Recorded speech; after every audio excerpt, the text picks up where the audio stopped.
So we're gonna check in with breaking points again. Ryan Grimm, my boy, he is on this panel. I'm loving the tie.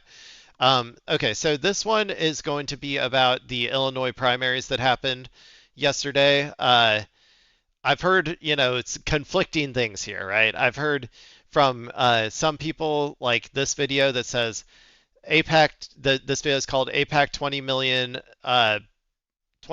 dollar bet flops in major elections, right? Um, Whereas I've also seen like articles and stuff talking about how the left faced a huge wipeout by AIPAC or whatever. So I kind of want to go over these conflicting narratives and see what's going on. I have my opinions, but I'll hold them until we get further along in the video and I get to listen to these people who are a lot smarter than me give their analysis. So let's see what they have to say. This is APAC $20 million bet flops in major elections by breaking points. Start with F4 here. AIPAC spent at least $22 million in 4 Illinois congressional races that were very closely watched because there was only one race in which they spent openly and acknowledged that they were spending in the race. The other 3. Oh, for those who are unaware, Kat Abu Ghazala, the one that I was hoping would win, did not. I think Biss, whatever I forgot his first name. He was the one who won. They funneled through kind of made up super PACs, one called Affordable Chicago Now, another one called Elect Chicago Women. When those got outed as AIPAC super PACs, they created a new one called Progressive Fund or something like that they started funneling money through. We really got to put a limit on it to how many PACs an organization, like sub PACs an organization can create. This is getting insane. They literally create a new one for every race, it feels like at this point. Let's go through these 4 races. Let's start with the one that everybody cares about the most, even though arguably it wasn't the most important one when it comes to the kind of gradients of ideological difference between the candidates. That's District 9, which was Laura Fine, who was the AIPAC candidate. Way down here. We knew it. It was clear, even though they were using kind of fake super PACs. Kat Abu Ghazala and Daniel Biss, who's like Evanston mayor. And then you had Bushra Amiwala, who was a local elected official who was running kind of to Kat and Daniel's left. And people kept pushing to kind of drop out and endorse Kat. That was probably never going to happen. So Daniel Biss won by about 4,500 votes. By the way, an incredible showing. Kat, she's like 25 or something. Like she's incredibly young. She always had an uphill battle just being a young person in politics, especially being a young woman in American politics. Like, a lot of people just inherently aren't going to take you seriously for that because we live in a very patriarchal society. But she did incredible. She went from it's almost a Zoran story from like a very small percent, very little name recognition, and then just like skyrocketed to getting second place against what is essentially the establishment candidate, the Cuomo of this race or whatever, of Daniel Biss. He's probably like slightly better than Cuomo if I had to guess, but yeah, so like incredible showing. It just goes to show the desire that people have for, in my opinion, for like more radical politics. That a person like Kat got this close when there was so much money spent against her. 4 points. Yeah. One thing I think the left should take away from all of these races is that there should be a deep stigma on candidates who cannot win and refuse to drop out. And I'm not just talking about Bush, I'm talking about across the board. There was a failure to consolidate. And when you combine a failure to consolidate behind a single candidate with millions of dollars in spending for the other candidate, it's very difficult to win. And you let then AIPAC candidates, win with like 30% of the vote. I agree. Okay. If we lived in an ideal system, you could have multiple people and you could have ranked choice and everybody could go home happy with that or whatever. I don't know if this one in particular had ranked choice or not, or if this election did, but I do think that like getting on people to like drop out or whatever is a little bit like this is why I'm conflicted. It's a little undemocratic to say, like, because people should be allowed to run, multiple types of candidates, and we should have a way of determining, who's the best person and vote for it. And like, so if I feel like the system is good enough, if it is, for instance, like a ranked choice sort of system, then I don't necessarily have a problem with that, with having those people stay in. Um, but it is all just strategic decisions at the end of the day. And if you don't have a system like that, if you don't have a ranked choice system where you can, put your second place candidate, etc., on there and they get, whatever, like then at that point, yeah, I would prefer if you dropped out. If you dropped out and endorsed the other candidate, especially when it comes to serious ideological differences that like are like between say Cat and Biss or something that like are really important. For instance, uh like being in support of genocide or not. Like at that point you have to just like take the L and like support the person who's going to be better on that sort of issue. So I can kind of see it both ways, and I really do think it kind of depends on the electoral system that you're living in. Fine only got 20%, which is Right. pretty interesting. So fine, just 20% with 21. millions spent on her behalf. I can't. I just have to pause for a moment to just think about how completely ridiculous it is that the people of Illinois' 9th district, suburban Chicago, had their race hijacked into a mandate on Middle Eastern foreign policy.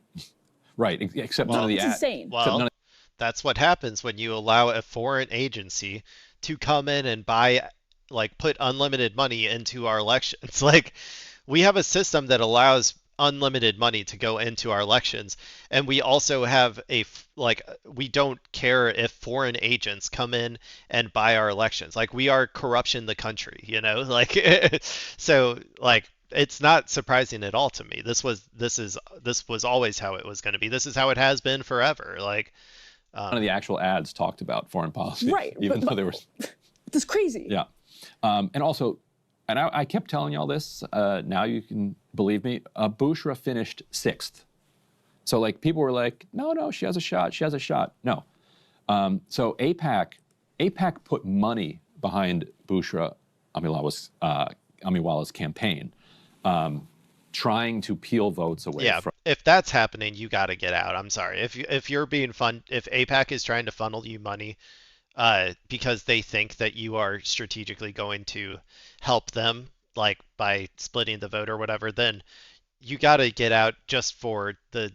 Again, when it comes to this particular issue, like we can't let APAC win and control these elections. Now, I do want to say one thing though. This is one of my like I want all progressives to, or like leftists or whatever you consider yourself. If you're anti-APAC, I want you to listen here because it's not everything is going to be a victory, and it's not going to be a victory all at once. I like to think of this as a very long goal, and the more money that we force them to put into every individual race is another chink in the armor that will eventually lead to the collapse of like APAC as an election buying machine or whatever. So even when there are losses, if you have forced them to put, say, in this case, in these 4 elections or whatever, $22 million to try and get their outcome, even if they do somewhat get their outcome, uh, then it's still in a sense of victory because they had to put so much time and money into it. And the price is only going to go up in the future that APAC is going to have to spend if they want to try to keep the pro-Israel like freaks in office. So I always like to think to our, the people of Palestine and how much they suffer, and like not everything is an individual like tactical victory or whatever, but like even the losses, you're increasing the cost, right? You're increasing the cost on the enemy to keep to try and keep doing the things, like the evil things that they're doing. And so, if you just keep remaining steadfast, eventually it's going to happen. Eventually, uh, AIPAC will have to be spending such an absurd amount of money to buy elections for the Democrats that it's not even going to be worth it to them. So, keep your head up when it comes to that. From Cat and from Biss to try to boost Laura Fine. She finished behind multiple candidates that you've never even heard of. She got a total of 6,000 votes, 5%. Every single one of her votes would have had to go to Kat in order for Kat to win. And Right. there's just no world in which 100% Probably wasn't going to happen. of votes go from one candidate to another. Yeah, a lot of them are protest votes anyway. Yeah, and a lot of her supporters did not like Kat. Her support was concentrated among South Asian population, which also had problems with Kat for other kind of optical reasons. So Biss, who had the support of J Street and had millions spent against him by AIPAC, or hundreds of thousands Yeah, at least. J Street is the liberal Zionist lobby, by the way. They're no good either. All Zionists are evil. There's no such thing as liberal I don't Zionism. know if it climbed millions It's against, a but contradiction. millions in total spent by AIPAC to try to win this race. So Biss ends up winning. Biss had kind of a Elizabeth Warren Democrat. He had Elizabeth Warren's endorsement like on day one of the campaign. And this is kind of an Elizabeth Warren district. It's kind of Yeah. suburban Yeah. district. So ended up, so he ends up winning. He'll win he'll win the general. It's not even close. In his victory speech last night, he mentioned J Street and AIPAC. Let's roll Is there that. what he has to say? Let me end this simply by saying, AIPAC found out the hard way. The 9th district is not for sale. Well, just kinda, kinda. You did get I assume a lot of J Street donations as well or whatever, which I don't see as that far away from AIPAC. And also they did influence the election to some extent. Now, like they said earlier, he was probably going to win regardless of the AIPAC because I guess yeah, because AIPAC spent money against him. They spent for their own AIPAC candidate, which it may have siphoned some. I don't think so though. I don't think it siphoned any votes from Kat. So I don't know. Kinda, sure. So enough about AIPAC. May tonight be the last time I utter their name. This victory I doubt it. belongs to J Street. And they can defend the J Street to fight tooth and nail against unspeakable odds for that point of view that represents the mainstream in this district and the mainstream of the Jewish community. Maybe the mainstream in the Jewish community, and maybe the mainstream in that district, but J Street does not represent the mainstream of America. Americans are anti-Israel on average. Their first line, I just looked it up, the first line of their description is pro-Israel. So they do not represent the mainstream of the general populace. So the question now, Emily, for the left will be, I think, around organizing Biss and putting pressure on Biss. There is an argument that, and this unfolded in the Malinowski district in New Jersey 11, where Ana Lilia Mejia ended up winning thanks to AIPAC, smashing Malinowski. Right. So Malinowski was a former, had been an elected Democrat before.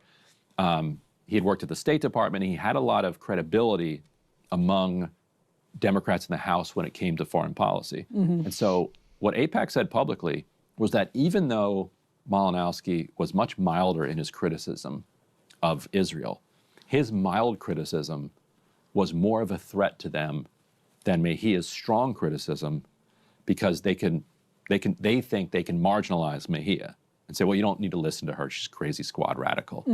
But Malinowski is harder for them to marginalize. And so that was their, either cope or their rationale for why they were actually stupid. okay that their preferred candidate lost and they accidentally boosted this squad-like candidate. Now, I think they miscalculated. I think Ana Lilia is going to have a lot more power in the House. Yeah, I think that's a stupid. I think that they're probably lying. I think under all circumstances they will, I think that they just view it all as the same, to be honest. I think that they think the mildest of mild criticism of Israel, which is by far the mainstream public opinion, is just as bad and scary to them as like an actual quote unquote radical who, wants to like stop sending all arms to Israel. Like I think they're so brain broken that they can't even really tell the difference anymore, to be honest. Which is a good thing. It's a good thing about fascism is that it's self-destructive, and Zionism is fascism. So the stupidest of the stupid rise to the top under fascism, and so like eventually it eats itself and destroys itself. Than they expected, but that was their rationale. That was the same rationale they used to spend millions to defeat Andy Levin in Michigan. Levin was a synagogue president and part of the Levin family dynasty, member of Congress. He was redistricted into a race with Haley Stevens, and AIPAC spent millions to back Stevens over Levin. So hard to follow. And they publicly made this argument that it was dangerous to have a guy who called himself a liberal Zionist, who was a synagogue president, Not a thing. who was criticizing Israel, who was casting votes against Israel, and was supporting Rashida Tlaib and Ilhan Omar when they were being called anti-Semitic. He would show up with them and say, they are not. They are my friends. They have legitimate criticisms of Israel, and you cannot weaponize anti-Semitism against them. Yeah, well, so he's probably trying to help them, to be honest. He's trying to be like, dude, you guys are being fucking freaks. You're being weird. Nobody likes it when you do this like crazy shit and try to like call the cops or call the manager on like every single person who like sneezes the wrong way at Israel. Like, yeah, you look insane. Please, guys, just cut it out. And they always are just like, no, we're gonna go even crazier against these people. It's just because wild. you disagree with them politically. And the fact that he was a synagogue president made that punch from him land much harder. And so they said, we need to get him out of office. Yeah. And they got him out of office. And a similar thing is unfolding with Biss. Biss's mom was Israeli. He's got lots of connections to Israel. He has the support of J Street, which calls itself liberal Zionist. Not a thing. So to have Biss out there attacking AIPAC and criticizing Israel and supporting Block the Bombs, which doesn't go far enough, but it is considered to be existential to embargo, invade. That's what I want. That's what I want from my fellow Democrats out there. If you're listening, if you want to know what your humble, technically clay YouTuber wants from my Democratic representatives, it's embargo Israel and invade Israel. Invade Israel, force them into peace at the end of a gun. Like say, hey Israel, if you don't give Palestinians equal rights in this entire territory, including Gaza, the West Bank, if you don't demolish all the walls, demolish all the roads that are dividing up the West Bank, create a completely just and equal society with equal rights for all, then we are going to invade you and we are going to force you to do it. That's my personal opinion. Okay. I want boots on the ground in Israel. Israel and AIPAC, the Block the Bombs Act. They feel like this is a significant threat to them. You can see how that would make sense. Yeah, and so for them they're now doing this cope like, we beat Kat and we beat Bushra.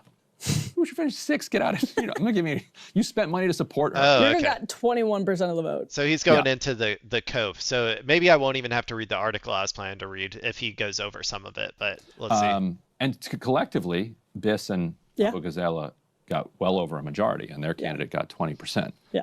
So they got washed. So now, what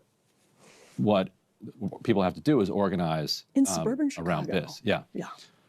I saw somebody saying yesterday that the kind of anti-Zionist movement needs to have more space for these quote-unquote liberal Zionist critics of Israel because no, they don't. Their argument was they'll get consumed into like they'll get either they'll either join us on our side at some point, or they'll get cast to the wind and like they will not be popular enough to be elected. We don't need them. Like we don't need to be open to quote unquote liberal Zionists because like it's just not a thing. It just holds water for genocide. That's all it does. In the journey from full on AIPAC level support of Israel to becoming anti-Zionist, it's actually a bigger leap to go from AIPAC hardcore right-wing Zionism to liberal Zionism. Like that is a harder move to make and more dramatic than it is to go from liberal Zionism to anti-Zionism. Because once you're in the liberal Zionist space and you're starting to talk about apartheid and occupation and genocide, the rationale and the logic just pushes you to anti-Zionism. Yeah, it's just truth. It's the truth.